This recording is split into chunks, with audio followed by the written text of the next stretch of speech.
সুতরাং মুসলমানকে স্থির সিদ্ধান্ত নিতে হবে,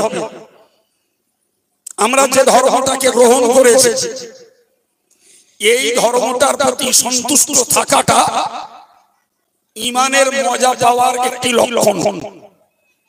রাসূল বলেছেন যাকাত আমাল ঈমান, ওই লোকটা ঈমানের মজা পেয়েছে মান রাদিয়া বিল্লাহি রাব্বা, যিনি আল্লাহকে রব বলে সন্তুষ্ট হয়েছেন,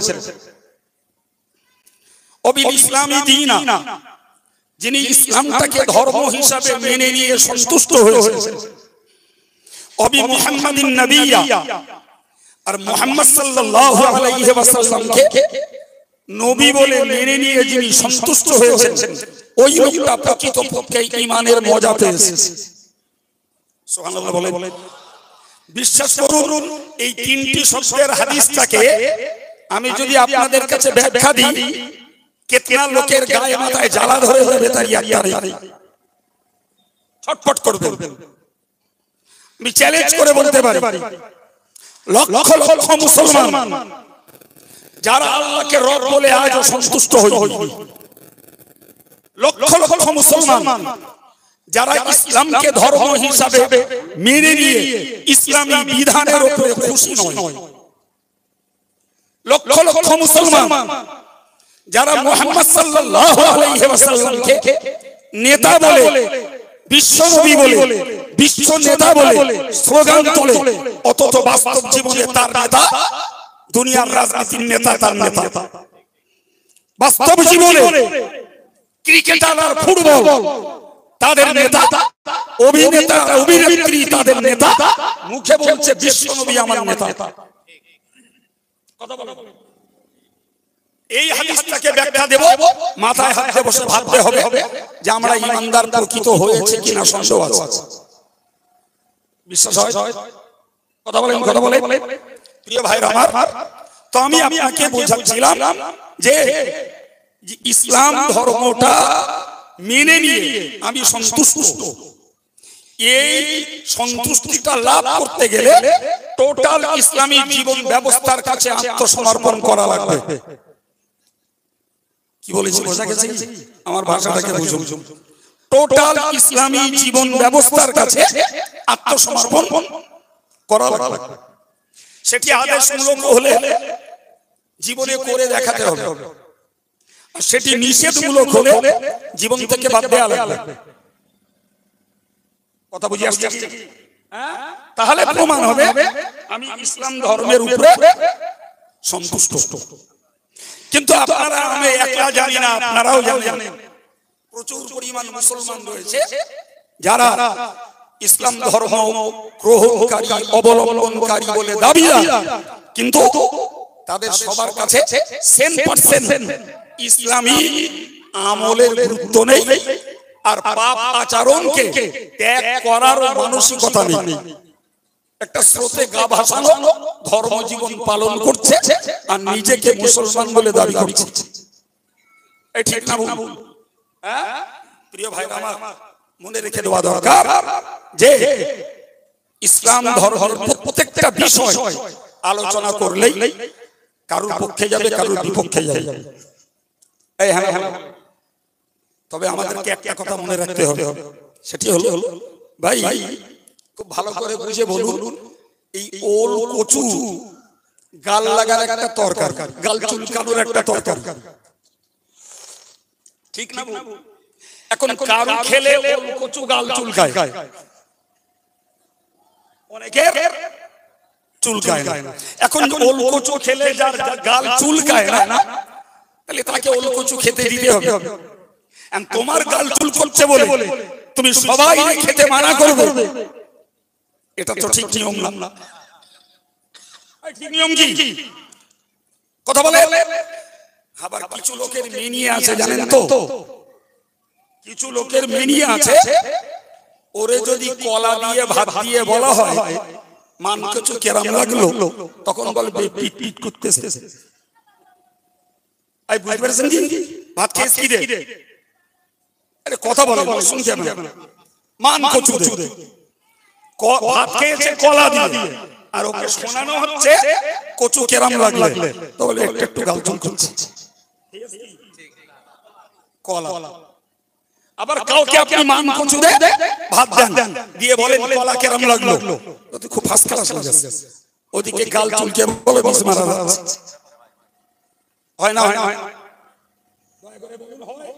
তাহলে একটা নীতি শিখুন, জি ব্যক্তিগত রুচি এক জিনিস, অরুচি আর এক জিনিস। একই জিনিস, কারোর কাছে রুচি, কারোর কাছে।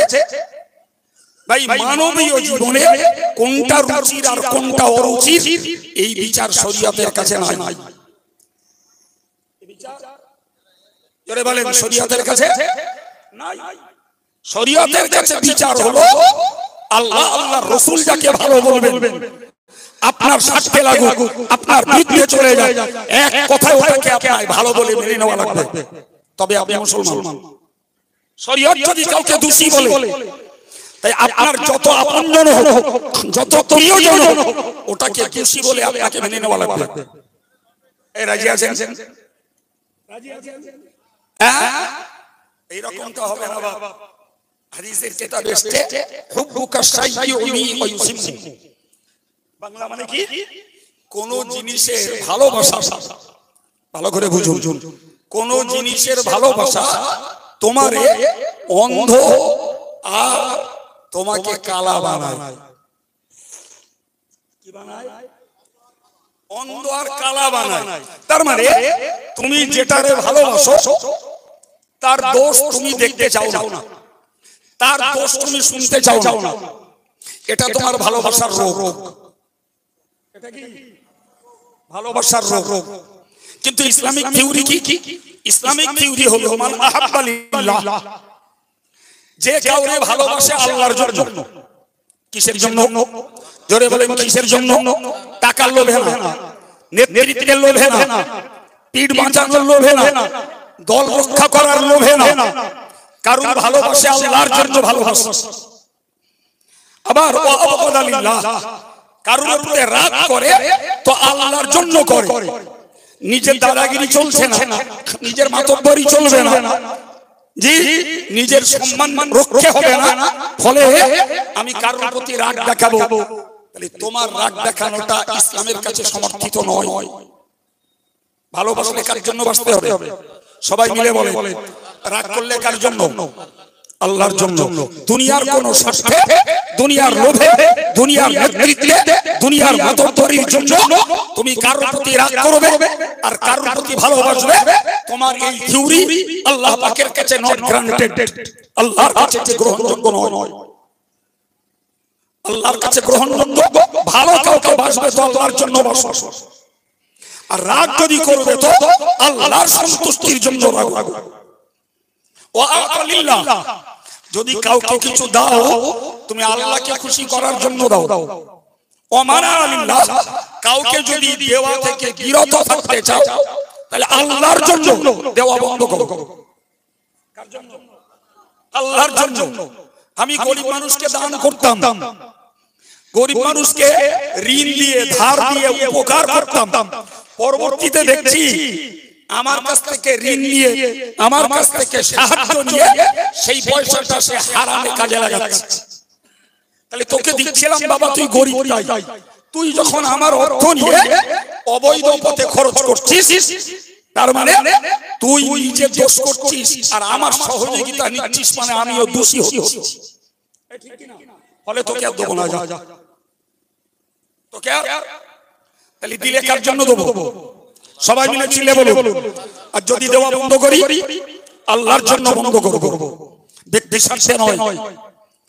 আল্লাহর জন্য ভালোবাসবো, আল্লাহর জন্য রাগ করব, আল্লাহর জন্য কাউকে কিছু দেবো, আল্লাহর জন্য দেওয়া মানা করব।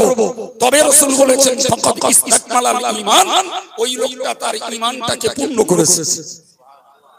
আর একটু মহব্বত করে বলে, কি গো বাবা, মনে মনে হচ্ছে নাকি নামাজ শুধু ইসলাম, দাড়ি শুধু ইসলাম, টুপি শুধু ইসলাম? জি, আমি আব্দুল কাইয়ুম মোটা মোটা লেকচার মারছি, এই লেকচারটাই কি ইসলাম? আর আপনারা অধীর আগ্রহে শুনছেন, এটাই কি ইসলাম? নেভার, এগুলো পার্ট অফ ইসলাম, এগুলো ইসলামের এক একটা অংশ, এক একটা জুজ, সবগুলো মিলিয়ে তবে পূর্ণ মুসলমান মানত। কথা বোঝা যাচ্ছে কি? সবগুলো মিলিয়ে পূর্ণ মুসলমান। যিনি যে কটা অর্জন করতে পারবেন তিনি আল্লাহ পাকের ততটা ঘনিষ্ঠ মুসলমান বলে গণ্য হতে পারবেন। যার যে কটা ঘাটতি তিনি আল্লাহ থেকে ততটা দূরে। কথা বোঝা যাচ্ছে বাবা? হ্যাঁ প্রিয় ভাইরা আমার, তাহলে আমাকে মনে রাখতে হবে ভালোবাসলে কার জন্য বাসবো, কেন? আল্লাহ পাকের নবী বলেছেন আল মারউ মা মান আহাব্বা। ও আমার বান্দা বান্দি, তোমরা মনে রাখো কাকে ভালোবাসবে ভেবে চিন্তে ভালোবাসো, কাকে দোস্তি করবে, কার সঙ্গে খাতির করবে, কার সঙ্গে হৃদয়তা রাখবে, কার সঙ্গে একাত্মতা বোধ তুমি হবে, ওটা ভেবে চিন্তে বাসো। মনে রাখো যে যারে ভালোবাসবে তার সঙ্গে কিয়ামতে তার হাসর হবে। কিয়ামতের দিনে ভালোবাসার মানুষের সঙ্গে হাসর হবে। কথাটা কার? কথাটা রাসূলুল্লাহ।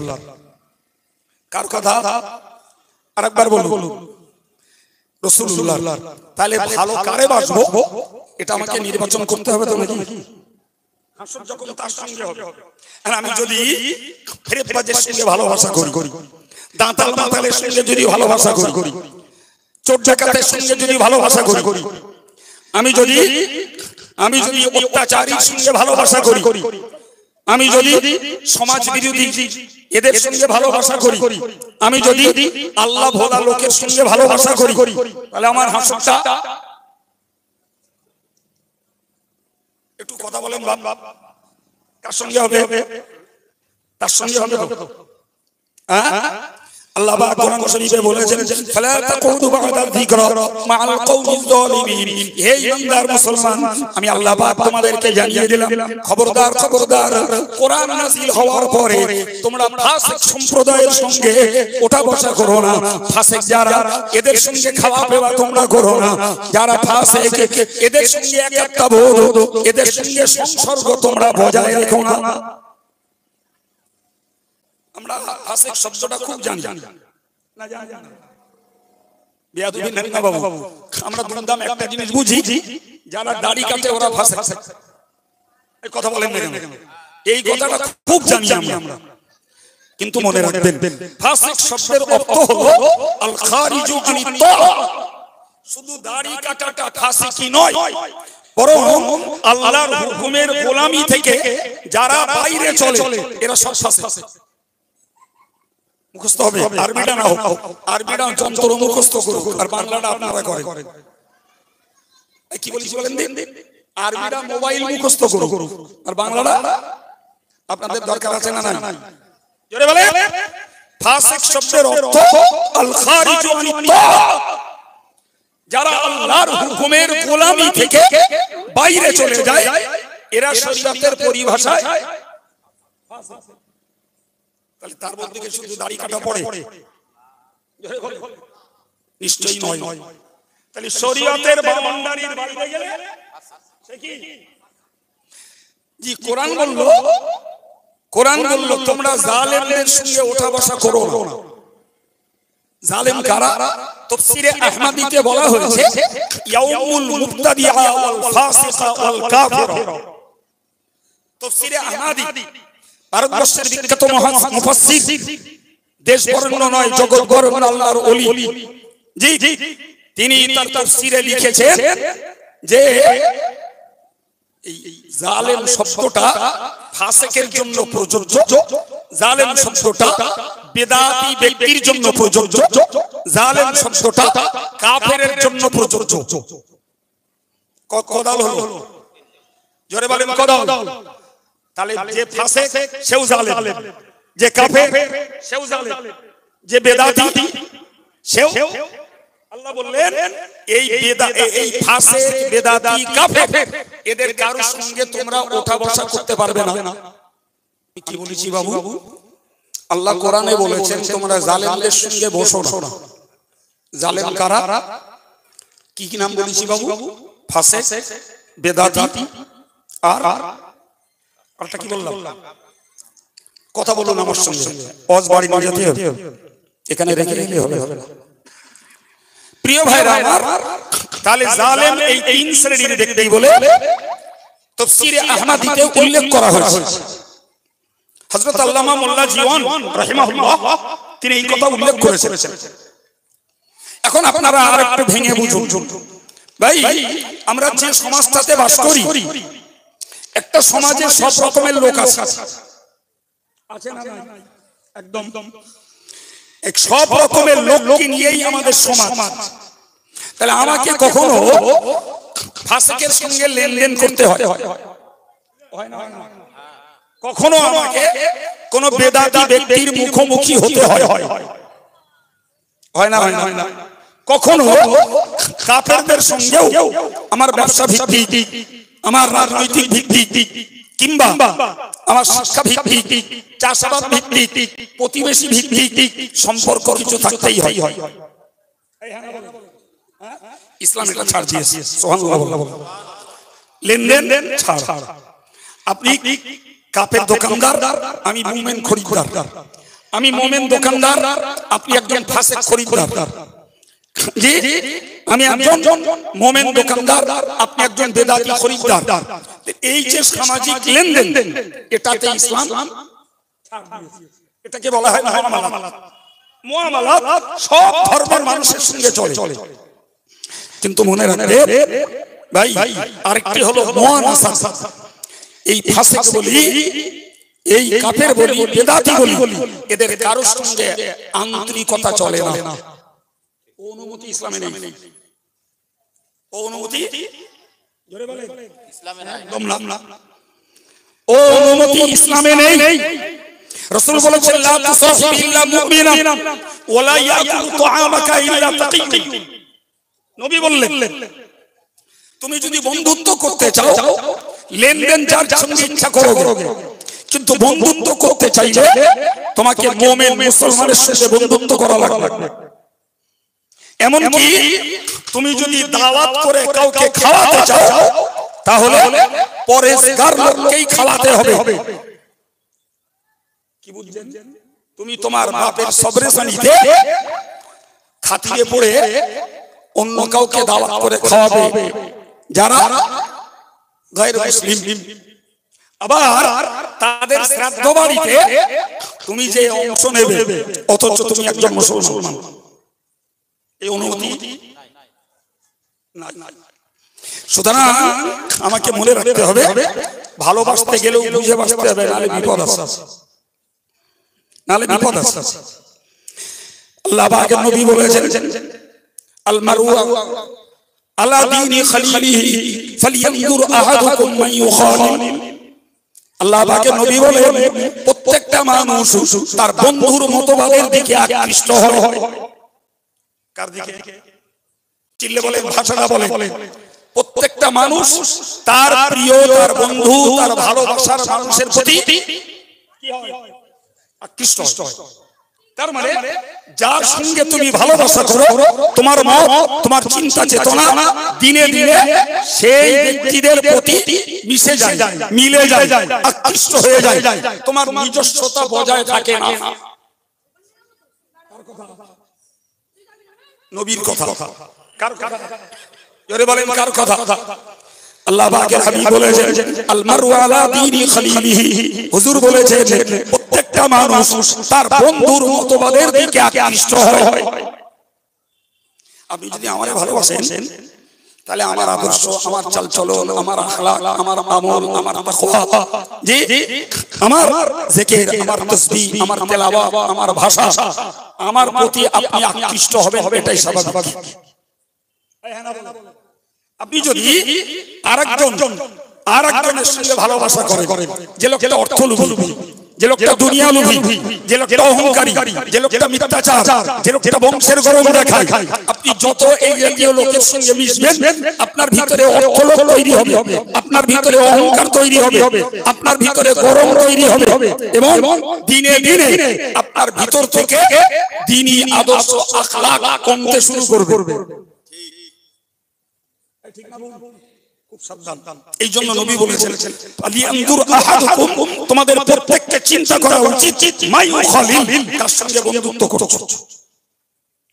ভাই আজকে সমাজে এক শ্রেণীর মানুষ রয়েছে যাদের মুসলিম অমুসলিম যেই হোক, মুসলিম অমুসলিম, ভালো বন্ধু সাধু অসাধু যেই হোক, ভাই ফাসিকের সঙ্গে মিশতে দোষ নেই, গায়কের সঙ্গে মিশতে দোষ নেই, সুদখোরের সঙ্গে সম্পর্ক রাখতে দোষ নেই, জি কোন নেতার সঙ্গে সম্পর্ক রাখতে দোষ নেই, ভাই দোষ নেই তাদের। তাদের সমাজের সর্বস্তরে অপরাধীর সঙ্গে মিশতে দোষ হলো আলেমদের সঙ্গে মিশতে। রোগটা ভালো না খারাপ? চিল্লে বলে খারাপ। আপনারা বললেন জ্ঞানের যুক্তিতে, আমি আপনাকে একটা তথ্য দিচ্ছি। আল্লাহ পাক কোরআন শরীফে বলেছেন আল আখিল্লাউ ইয়াওমাইদিন বা'দুহুম লিবা'দিন আদুবুন ইল্লাল মুত্তাকিন।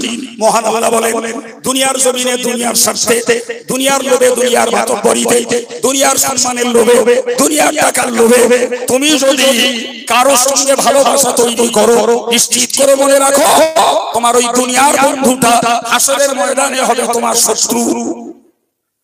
কার কথা? চিল্লে বলে এটি আল্লাহর কথা। কার কথা? আল্লাহর কথা। এবার বলেন ভাবনা চিন্তা করে বন্ধুত্ব করতে হবে না? হবে না? কি বলছেন আপনারা? যেমন যাবে তাই করবেন না? তার কোনো বিধি বিধান ইসলাম দিয়েছে?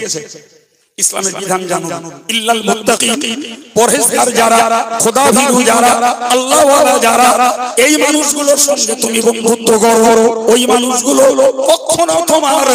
কখনো তোমার ক্ষতি চাইবে না। আর তুমি যদি তাদের আগে মারা যাও, তারা তোমার জন্য কেঁদে দায়িত্ব সারবে না, বরং তোমার জন্য ক্ষমা চেয়ে আর সবরসানি করে বন্ধুত্বের হক আদায় করবে। ঠিক না ভুল? ভালোবাসতে হবে, যারে পাওয়া যাবে তারই। কি বলছেন আপনারা? যারে পাওয়া যাবে তার কার ভালোবাসতে হবে? পরেশগার, আল্লাহওয়ালা, দিনদার, ইমানদার, আমলওয়ালা, এই লোকগুলোর ভালোবাসো। ওরা বেঁচে থাকলে তুমি মরে গেলে দোয়া পাবে, আর ওরা যতদিন বাঁচবে তোমাকে অন্তত ক্ষতির পরামর্শটা দেবে না। ঠিক না? প্রিয় ভাইরা আমার, আমি আপনাদেরকে বোঝাতে চাইছি তাহলে ভালোবাসতে গেলে বুঝে সুঝে বাঁচতে হবে, নাহলে মুসিবত আছে না নাই? আচ্ছা, আপনারা কখনো এই কথাটা শুনেছেন যে বনি ইসরাইল জাতির ৭০,০০০ লোক বাঁদর হয়েছিল? একটু বলেন, শুনেছেন? আমরা ভুলে যাই, বললে মনে পড়ে, তাই না বাবা? জি ভাই, বনি ইসরাইল জাতির এই ৭০,০০০ লোক বাঁদর হলো কেন? এদের অপরাধ কি? কান খুলে শুনুন। এদের অপরাধ হলো হযরত নবী দাউদ আলাইহিস সালাম জবুর কিতাব পড়তেন। কি পড়তেন? জবুর কিতাব। আল্লাহ পাক দাউদের কণ্ঠে দিয়েছিলেন সুমধুর ইলহাম, অত্যন্ত মনোমুগ্ধকর আকৃষ্টকর ইলহাম, যে ইলহামে মানুষ নবীর কথা সমগ্র পশু এমনকি মাছেরাও পর্যন্ত দাউদের জবানে পঠিত জবুর শুনতে আসতো। সুবহানাল্লাহ। আর একটু জোরে বলে। এখন দাউদ আলাইহিস সালাম জবুর পড়তেন এক নদীর কিনারায়। তো গভীর সমুদ্রের মাছগুলো ওই জবুর শোনার জন্য নদীর কিনারায় চলে আসতো। জি, এখন এরা করলো কি, ওই মাছগুলো যখন জবুর শুনতে আসে, এই সুযোগে এরা এক জায়গায় অনেক মাছ পায়, ওগুলো ধরে নেয়। আমার আল্লাহ নিষেধ করলেন, বললেন ওয়ালাকাদ আলিমতুমুল্লাযীনা আতাদাউ মিনকুম ফিস সাবতি। জি, তোমরা জানো যারা সীমা অতিক্রম করেছে শনিবারের মাছ না ধরার হুকুমকে। হযরত নবী দাউদ জবুর পড়তেন শনিবারে। আল্লাহ বললেন এই শনিবারে তোমরা মাছটা ধরো না, শনিবারে মাছ ধরো না। তো ওরা করলো কি, শনিবারে মাছ ধরো না এই নিষেধটাকে মানার জন্য ওরা মূল সাগর থেকে কেনে কেটে নিয়ে, খাল কেটে নিয়ে একদম গোটা বাংলায় না কেটে ভিতরে ঢোকালো। আর মাছগুলো জবুর শুনতে এসে পানি পেয়েছে, ঢুকে গেছে।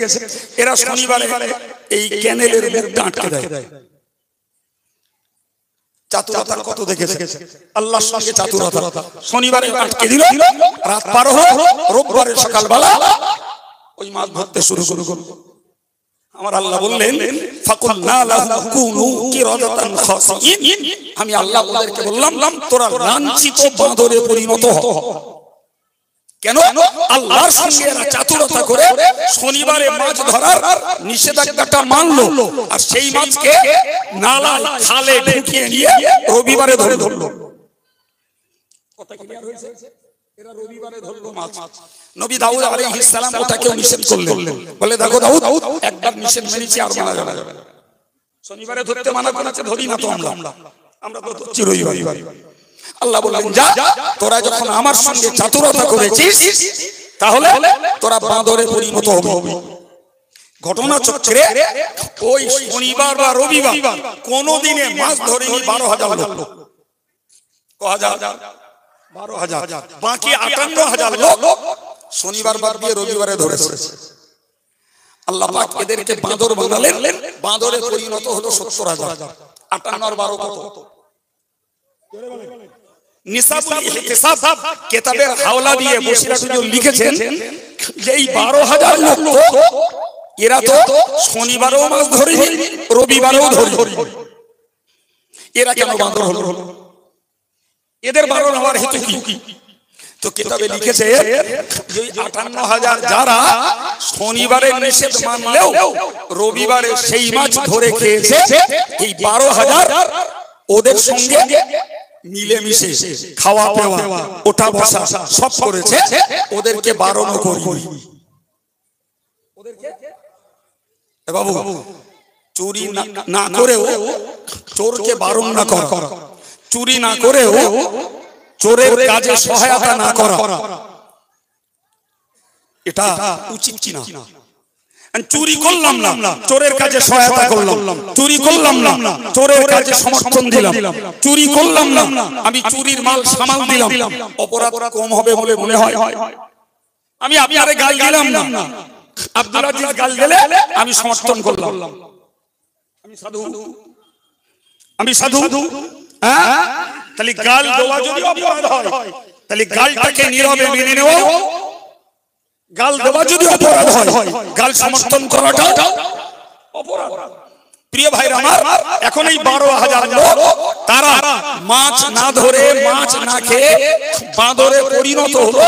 ওই 58,000 লোকের সঙ্গে ওঠা বসা মেলামেশা, তাদের সঙ্গে সহমত পোষণ না করে তাদের কাজটাকে প্রতিবাদ না করার দোষে। এটা কি ইসলামের বাইরে না ইসলামের মধ্যে? জোরে বলেন। এই ঘটনাটা ইসলামের বাইরে না ইসলামের ভিতরে? ইসলামের ভিতরে। তাহলে ধর্ম করার সঙ্গে এই শরীয়তের এই বিষয়টাও আমাদেরকে মান্যতা দিতে হবে না? হবে না? হ্যাঁ, রাসূলুল্লাহ বলেছেন মান রাআ মিনকুম মুনকারান ফালিয়ুগাইয়িরহু বিয়াদিহি, সহিহ মুসলিমের হাদিস। হুজুর বলেছেন তোমার সামনে কেউ যদি অপরাধ করে, আমি রাসূলুল্লাহ বলছি তুমি হাত দিয়ে তার বাধা দান করো। ফাইলাম ইয়াস্তাতি ফাবিলিসানিহি, যদি হাত দিয়ে বাধা দান না করতে পারো তুমি জবান দিয়ে তার প্রতিবাদ করো। ফাইলাম ইয়াস্তাতি ফাবিকলবিহি, যদি তুমি অন্তর জবান দিয়ে প্রতিবাদ না করতে পারো তুমি অন্তর দিয়ে ঘৃণা করো। অন্তর দিয়ে ঘৃণা করো।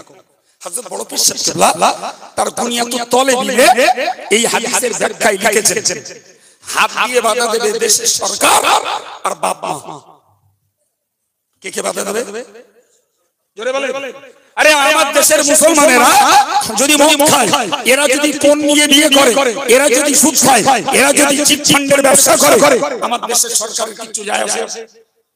একদম না। সুতরাং আমার দেশের সরকার ইসলাম বিরোধী কাজ করার জন্য কোন মুসলমানকে পানিশমেন্ট দেয়নি, দেবে না। ওদের গাত্র দাও দাও।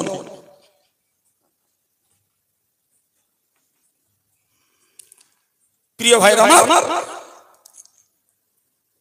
কিন্তু আমার ছেলেটা মদ খায়, আমার ছেলেটা গালি দেয়, আমার ছেলেটা মিথ্যাচার করে, আমি বাপ, তারে যদি মারি গ্রামের লোক আর দেশের লোক কারো কিছু বলার না।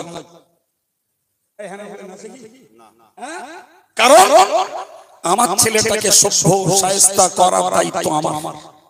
এই জন্য বড় বিশেষ লিখেছেন, জি যদি তুমি বাপ হও, ছেলে মেয়েদের অন্যায়কে হাত দিয়েও প্রতিরোধ করতে পারো, যদি তুমি ইসলাম শাসিত দেশের সরকার হও, তাহলে তোমার দায়িত্ব বেনামাজিকে তুমি প্রয়োজনে বন্দী করো, নামাজ না পড়লে তাকে ছেড়ে দাও। ভারতবর্ষটা হবে। নাম্বার 2, তুমি সরকার নাও, বাপ মানো, জি তুমি দেশের আলেম, তোমার দায়িত্ব হলো অন্যায়টাকে মুখ দিয়ে প্রতিবাদ করা। এখন আমি অন্যায়টাকে মুখ দিয়ে প্রতিবাদ করলাম না, আলেম হয়েও, ভাই তাহলে বড় বিশ্বাস কেবলার দেয়া ব্যাখ্যা অনুযায়ী আমি দোষী হব না? হব না? 3 নম্বরে বললেন অন্তর দিয়ে ঘৃণা করো। হযরত বড় বিশ্বাস কেবলা বললেন অন্তর দিয়ে ঘৃণা করার দায়িত্ব সাধারণ লোকের, যাদের কাছে মসজিদের মেম্বার নেই, যাদের কাছে মঞ্চ নেই, যারা খানকার পীর সাহেব না, এরা অন্তর দিয়ে ঘৃণা করবে ওই লোকটা অসাধু লোক। হয়তো সামনাসামনি দেখা হয়েছে, সালাম আলাইকুম, ওয়া আলাইকুম আসসালাম, ভাই ভালো আছেন? হ্যাঁ ভালো আছি, ওই পর্যন্ত শোষ। বাকিটা মনে করো এই লোকটা ইসলাম বিরোধী, এই লোকটা শরিয়ত বিরোধী, এই লোকটা কোরআনের বিপরীত চলে, এই লোকটা রাসূলের বিপরীত চলে। এর সঙ্গে আমার আন্তরিকতা রাখলে আমার আল্লাহ সন্তুষ্ট হবেন। আজকে যদি মুসলিম সমাজটাকে আমরা মূল্যায়ন করি তো দেখব একদম 3টে হুকুমের একটারও বাস্তবতা, একটারও আমল, একটারও কার্যকারিতা নেই। ছেলে মেয়ে অন্যায় করলেও বাপ তাদেরকে প্রয়োজনে মেরে শাস্তি করতে পারে না। জি সমাজের মাটিতে অন্যায় হলেও, ভাই অন্যায় হলেও সব শ্রেণীর আলেমদের অন্যায়ের প্রতিবাদ করে হাদিসের হুকুম পালন করবে, এই চিন্তা ভাবনা সবার নেই। আর অন্যায়কারীকে অন্তরে ঘৃণা করবে, এই মানসিকতাটা সবার নেই। ভাই আল্লাহ হেফাজত করুন, দোয়া করি। আচ্ছা বলেন তো, যদি অন্যায়ের সঙ্গে গাঁটছাড়া বেঁধে, অন্যায়ের সঙ্গে আন্তরিকতা রেখে, অন্যায়কারীর সঙ্গে যদি মহব্বত রেখে চলি, জি হয়তো আল্লাহ দাউদ নবীর কওমের মতো 12,000কে বাঁদর বানানোর মতো বাঁদর বানাবেন না, কিন্তু ব্যাপারটা কি সত্যি খারাপ নয়? আল্লাহ বাঁদর বানাবেন না, এটা আমাদের সৌভাগ্য। কিন্তু তাই বলে আমরা অপরাধীর সঙ্গে মিলকে মিশতে আন্তরিকতা রাখতে, একটা হাদিস শুনুন। আল্লাহ পাক আওহা ইলা জিবরাইল আলাইহিস সালাম, আল্লাহ পাক জিবরাইল আলাইহিস সালামকে ওহী পাঠালেন। সেই ওহীতে বললেন আনিকলিব মদিনাতান কাযা ওয়া কাযা। ওহীর বার্তা ছিল এই শহরটাকে তুলে উল্টো করে ছেড়ে দাও। কি করে? আচ্ছা একটা গ্রামকে যদি এভাবে উঁচু করে তোলা হয় আর উল্টো করে যদি ছেড়ে দেওয়া হয়, তাহলে ওই গ্রামের পশু মানুষ কেউ সুস্থ থাকবে? তো জিবরিল আলাইহিস সালাতু ওয়াস সালাম বললেন, আল্লাহ আপনি এই শহরটাকে উল্টে দিতে বলছেন, কিন্তু এই শহরে একটা লোক রয়েছে রাজুলুন লাম ইয়াসিকা কাত্তুম। খুব গুরুত্বের সঙ্গে বুঝুন, নবী বলছেন, জিবরাইল বললেন যে এই শহরে একজন লোক আছে যে লোকটা নামাজ পড়ে, জিকির করে, তাসবিহ পড়ে, তাহাজ্জুদ পড়ে, তাসবিহ এবং কোরআন পড়ে, এক কথায় লাম ইয়াসিকা কাত্তুন, ওই লোকটা কখনো আপনার নাফরমানি করেনি। সুবহানাল্লাহ বলে। লোকটা ভালো না খারাপ? জোরে বলে ভালো। বেয়াদবির মাঝে একটা কথা বলছি বাবু, আমরা না একটা কথা মাঝে মাঝে মূল্যায়ন করি, বিচার করি। আমরা কি বিচার করি? আমি রজনীকে দিয়ে বলছি, রজনীর মাওলানা তো নাকি, আমি নাম ধরি, খুব অসুবিধা হয়ে গেছে হচ্ছে। জি আমি রজনীকে দিয়েই বলি, রজনী আলেম, তারপরেও আমি তার নগণ্য হলেও ওস্তাদ, অনেক পড়েছি ভাই। তো আমি রজনীকে দিয়েই বোঝাচ্ছি, ধরে জি ভাই। এই গ্রামের লোক সবাই বলে রজনীর মতন ছেলে হয় না, বিশাল ভালো। ও জীবনে কারোর সঙ্গে কোনোদিন ঝগড়া বাঁধায় না, জীবনে কারোর সঙ্গে কোনোদিন মুখ লাগায় না, ও কারোর সঙ্গে কোনোদিন তর্ক বিতর্ক করে না, ওর মতন ছেলে হয়। এরকম কিছু লোক কারোর ক্ষেত্রে বলে না। বেয়াদবির মাপ চেয়ে বলছি, আমি রজনীকে বলার অধিকার আছে বলছি, আমি বলছি রজনী যদি সত্যি ওই টাইপের ছেলে হয় তো রজনীর মতন বদমাইশ আর একটা নেই। ও পাক্কা বদ। আপনাদের তো তাক লেগে যাবে। আমরা সবাই জানি ছেলেটা ভালো, আর হুজুর একলা মাতব্বরি করে বলছে বদ। এ কেন? মনে রাখবেন, রজনীর সঙ্গে কারোর মুখ লাগালাগি হয় না, কারোর তর্ক বিতর্ক হয় না। রজনীর একদম নীরব নিস্তব্ধ, মুখে কথা নেই, কুলুকুলিতে থাকে, তার মানেই হলো রজনীর সামনে যেটা অন্যায় হয়, যেটা গালি হয়, যেটা ফতোয়াবাজি হয়, রজনী কারোর বিরুদ্ধে প্রশংস করে না। এই জন্য তার সঙ্গে কারোর মুখ লাগে না। এই কথা মাথায় রাখবেন। রজনীর যদি অন্যায়ের বিরুদ্ধে মুখ খুলতো, গালির বিরুদ্ধে যদি মুখ খুলতো, মিথ্যা ফতোয়াবাজির বিরুদ্ধে যদি মুখ খুলতো, নিশ্চিত রজনীর সঙ্গে আর পাঁচটা মানুষের বিতর্ক, মুখ বলাবলি অবশ্যই হতো। কিন্তু কারোর অন্যায়ের বিরুদ্ধে বলে না, ফলে ওর কোনো শত্রু হয় না। কথা বোঝেন? এবার জিবরাইল ওই লোকটার ক্ষেত্রে কি বলেছিলেন? কি বলেছিলেন? ভালো।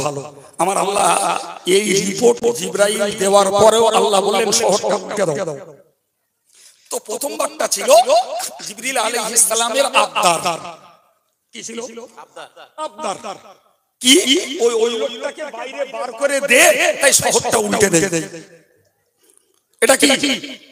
সবাই মিলে বলেন কি এটা? আবদার। কিন্তু আল্লাহ পাক তখন ফারদার হুকুম করলেন ওর উপস্থিতিতে শহরটা উল্টে দাও। জিবরাইলের আর কিছু করার আছে?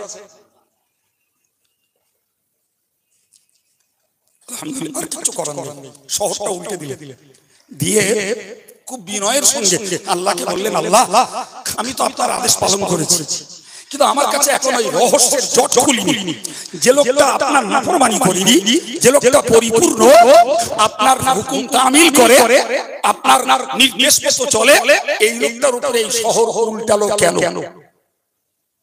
হাদিস পাক স্পষ্ট জল করছে, হে জিবরিল, ওই লোকটা সত্যি নিজে অন্যায় করেনি, কিন্তু ওর চোখের সামনে বাকি লোকেরা অন্যায় করেছে। লাম ইয়াতামাহার ওয়াজহু, ওই লোকটা ওই অন্যায় দেখে মুখটা কালো হয়নি, প্রতিবাদ তো দূরের কথা, অন্তরে ঘৃণাও করেনি, মুখটা কালো হয়নি। ফলে ওরা অন্যায় করে যে শাস্তির উপযুক্ত, এই অন্যায়কারীদের সঙ্গে থেকে মুখ কালো না করার জন্য এরও সেই একই শাস্তি। বাবু কিছু বুঝতে পারছেন? তাহলে ভালোবাসা করতে গেলে মুত্তাকির সঙ্গে করতে হবে। জি, সমাজে যদি ভাই এরকম দোষী লোক থাকে, আর আমি দোষ করি না, কিন্তু দোষীর সঙ্গে খাতির খুব আমার, তাহলে আমি কি সাধু মনে হচ্ছে? প্রিয় ভাইরা আমার, তো আমি আচমকা ওয়াজ শুরু করেছি, ভূমিকা করারও 1 মিনিটও সময় নেই। আচমকা শুরু করেছি। কি দিয়ে শুরু করেছি?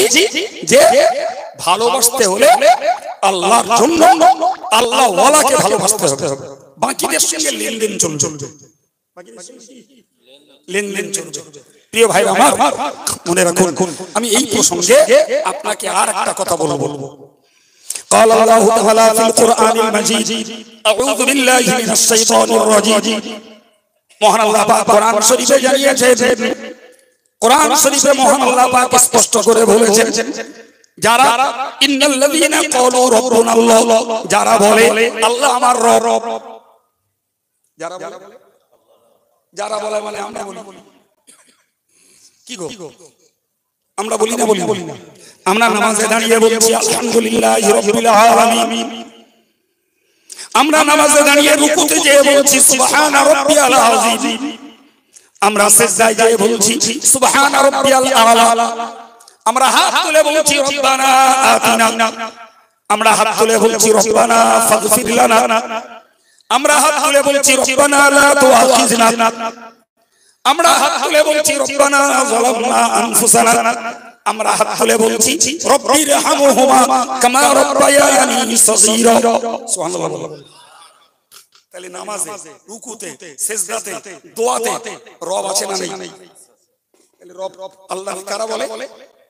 চিল্লে বলে আমরা বলবো। আমার আল্লাহ বললেন যারা আমাকে রব বলেছে সুম্মাস্তাকামু, এবং রব বলার পরে আমার প্রতিপালকের উপরে অটল অচল এবং দৃঢ় থাকতে পেরেছে। আল্লাহকে রব বলেছো, তুমি মউত পর্যন্ত ওই বিশ্বাসের উপরে তুমি অটল থাকো। ওই বিশ্বাসের উপরে চললে হবে না, দোদুল্লামন হবে না, তোমার নীতি পরিবর্তন হলে হবে না, তোমার ভাষা পাল্টালে হবে না। তুমি আল্লাহকে রব বলেছো, ওই রবের উপরে তোমাকে দাঁড়িয়ে থাকা লাগবে, না হলে কপালে বিপদ আছে। বিপদটা দেখেন ভাই, আমরা যখন রূহের জগতে ছিলাম আল্লাহ পাক জিজ্ঞাসা করেছিলেন আলাস্তু বিরাব্বিকুম, হে রূহের দল তোমরা বলো আমি কি তোমাদের রব নই? প্রশ্নটা কাদের কাছে? রূহের কাছে। সেই রূহের দলে আমাদের রূহগুলো ছিল, ওতে নাস্তিকের রূহ ছিল, আস্তিকের রূহ ছিল। জি, কিয়ামত দুনিয়ার শুরু থেকে কিয়ামত পর্যন্ত যত মানুষ চলে গেছে, যত মানুষ এখনো আছেন, যত মানুষ আসবেন, সবার রূহ ওতে ছিল। সবাই ধ্বনি ভেঙে বলল ক্বালু বালা, আল্লাহ আপনি আমাদের রব। সুবহানাল্লাহ। তাহলে এই পর্যন্ত বার্তাটা নিঃসন্দেহে ভালো। আল্লাহ সেই রূহগুলোকে মানুষের ভিতরে দিয়ে পৃথিবীতে পাঠালেন। 60 বছর, 70 বছর, 80 বছর, যাকে যতদিন আল্লাহর রাখার ইচ্ছা হয়েছে ততদিন রেখে আল্লাহ ডেকে দিলেন। যেই কবরে গেল ঠিক ওই প্রশ্নটাই ঘুরিয়ে দিলেন আল্লাহ, মান রব্বুকা, তোর রব কে বল। কথা বুঝে আসছে কি? ওই প্রশ্নটা উল্টে দিলেন না। ওদিন আল্লাহ বললেন আমি কি রব নই? আমরা বললাম হ্যাঁ। পৃথিবী কাটিয়ে যেই কবরে যাচ্ছে আল্লাহ জিজ্ঞাসা করবেন ফেরেশতা মারফত তোর রব কে? এখন যে লোকটা আল্লাহকে রব বলে তার জীবনটাকে স্থির রাখতে পেরেছে, ওই লোকটা বলবে রব্বি আল্লাহ, আমার রব হলে আল্লাহ। কিন্তু যে কপাল পোড়া, তার ভাষা পাল্টেছে, যার নীতি পাল্টেছে, যার আচরণ পাল্টে গেছে, যার বক্তব্য পাল্টে গেছে, যার চালচলন পাল্টে গেছে, যার মতবাদ পাল্টে গেছে, ও কবরে যাবে, ফেরেশতা জিজ্ঞাসা করবে মান রব্বুকা, তোর রব কে? বলবে আমি তো জানি না কেন রব। একটু বলবেন আপনাদের মতামত কি? তাহলে আল্লাহকে রব বলেছি, এর উপরে দৃঢ় থাকার দরকার আছে না নাই? দৃঢ় থাকার দরকার আছে ভাই। হযরত মুহাম্মদ সাল্লাল্লাহু আলাইহি ওয়াসাল্লামকে রাসূল বলেছি এবং খাতামুন নবিয়্যিন, তিনি নবীদের শেষ নবী, এটাও বলেছি। বলেননি আপনারা? বলেছেন ভাই। পৃথিবীর কোন স্বার্থে হযরত মুহাম্মদ সাল্লাল্লাহু আলাইহি ওয়াসাল্লামকে রাসূল বলতে অস্বীকার করা যাবে না ভাই। কেউ পয়সা দিলে হযরত মুহাম্মদকে আর শেষ নবী বলবো না, বলবো পাঞ্জাবের গুরদাসপুর জেলার কাদিয়ান নামক গ্রামের মির্জা গোলাম আহমদ শেষ নবী। বক্তব্যটা ভালো কি বলছেন ভালো আপনাকে? আপনি আশ্চর্য হয়ে যাবেন। এটা উত্তর 24 পরগনা, পাশে দক্ষিণ 24 পরগনা। দক্ষিণ 24 পরগনায় এমনও এলাকা আছে তাদের মসজিদ আছে, ওই মসজিদে গিয়ে 5 ওয়াক্ত নামাজ পড়লে আগে 10 টাকা করে দিত, এখন সংখ্যা বেড়েছে 20 টাকা। কত করে? 5 বার নামাজ পড়লে 100 টাকা। হু হু করে সুন্নি ঘরের ছেলেরা, জি ফুরফুরা পিসাব কেবলার মতাদর্শের ঘরের ছেলেরা ওখানে গিয়ে নামাজ পড়ছে। আচ্ছা, ওখানে যে যখন নামাজ পড়ছে ওরা ওদের শরবত খাওয়াবে না? খাওয়াবে। কিলে বলে খাওয়াবে না?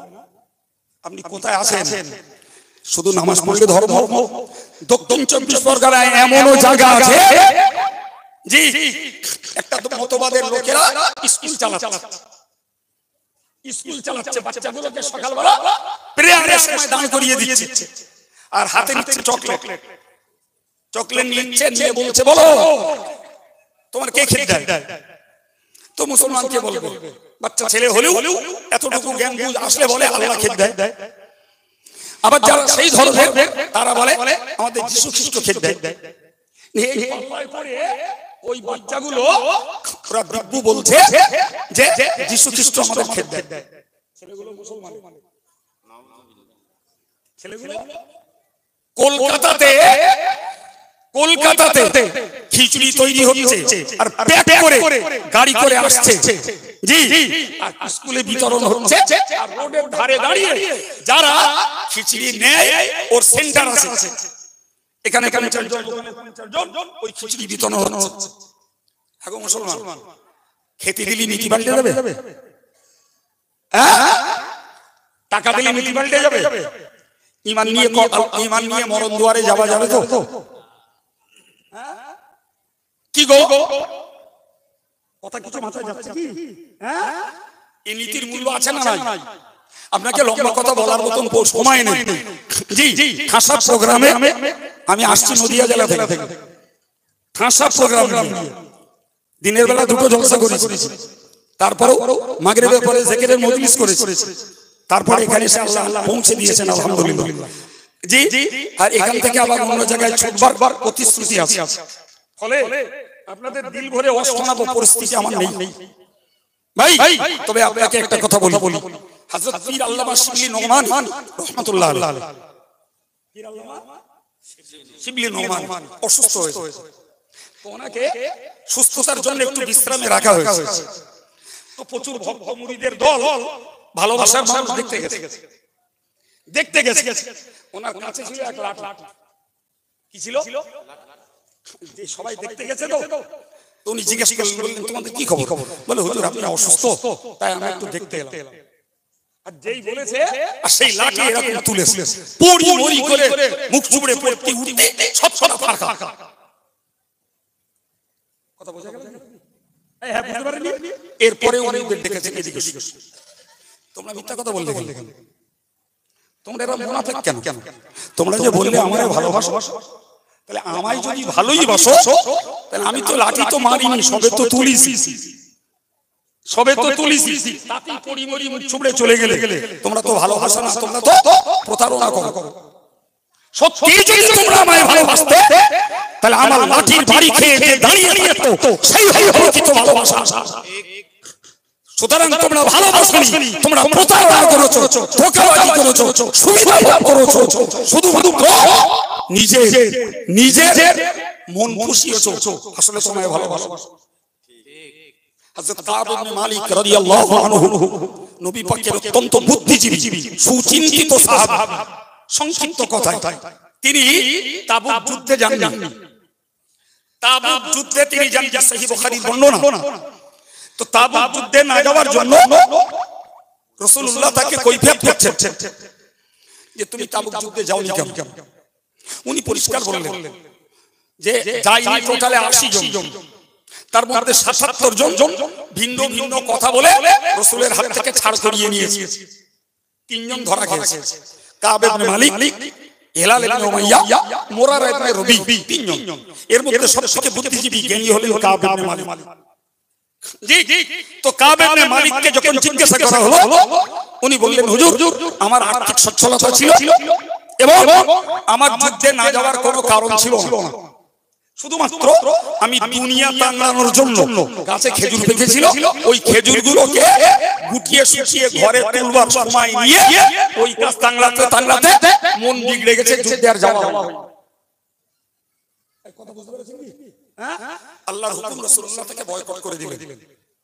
তাহলে রাসূলুল্লাহ বয়কট করেছেন জি দুনিয়ার প্রেমে পড়ে ইসলামের জন্য যুদ্ধে শরীক হইনি তাই।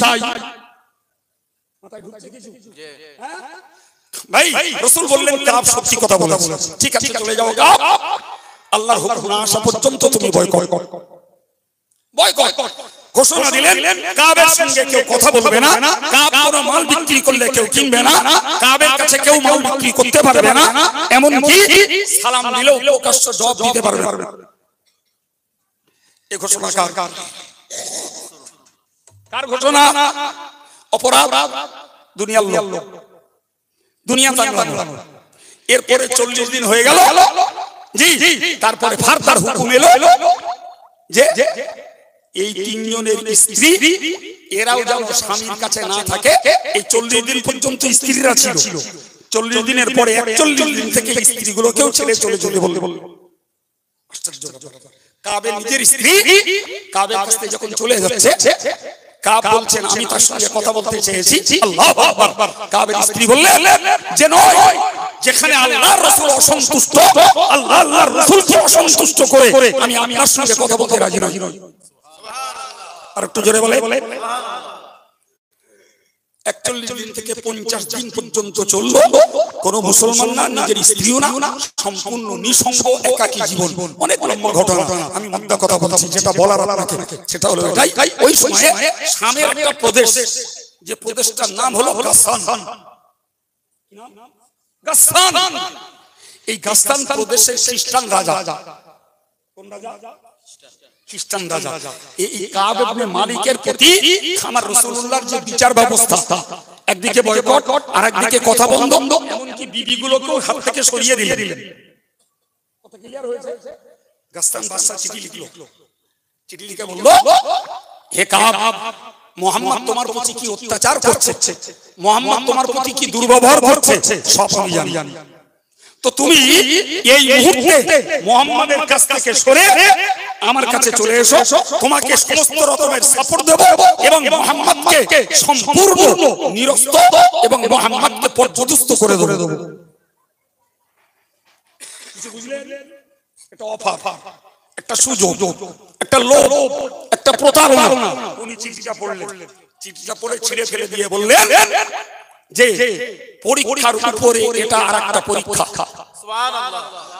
এক তো খোদার পরীক্ষা চলছে, বয়কট জীবন, স্ত্রী কথা বলে না, কঠিন জীবন, তার উপরে গাসসানের বাদশার এই আহ্বান এবং আমার নবীর বিরুদ্ধে আমাকে উস্কানি দেওয়া, নবীর বিরুদ্ধে আমাকে খেপিয়ে তোলা, এটা আরেক পর্যায়ের পরীক্ষা। বলে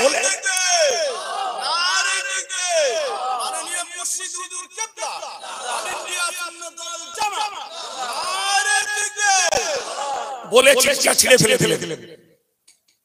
কি বুঝলেন? নীতি হারিয়েছে, কথা পরিবর্তন হয়েছে। চিল্লা বলে রাসূলের পাশ থেকে সরে গেছে।